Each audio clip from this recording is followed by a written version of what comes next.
chỉ là em cô cười mà sao nước mắt vẫn cứ rơi. Vì biết anh bên cạnh em sẽ không như ngày xưa, anh ngày nào giờ đã mất còn đâu.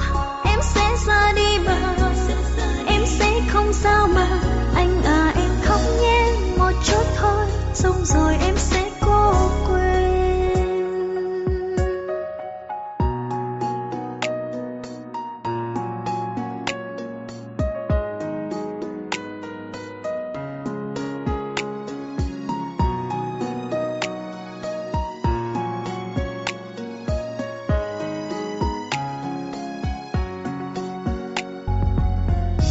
Hôm nay anh khác xưa, anh hôm nay đang mộng mơ về một người mà khác em bây giờ.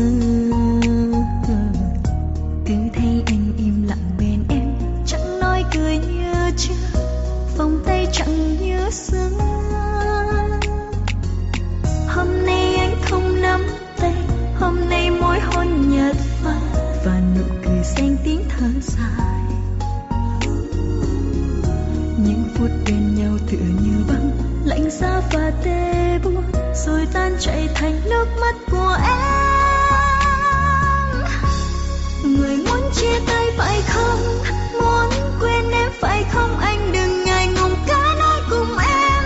Em sẽ ra đi mà em sẽ không sao mà, chỉ là em cô cười mà sao nước mắt vẫn cứ rơi. Vì biết anh bên cạnh em sẽ không như ngày xưa, anh ngày nào giờ đã mất còn đâu. Em sẽ ra đi mà em sẽ không sao mà. Anh à em khóc nhé một chút thôi, xong rồi em sẽ cố quên.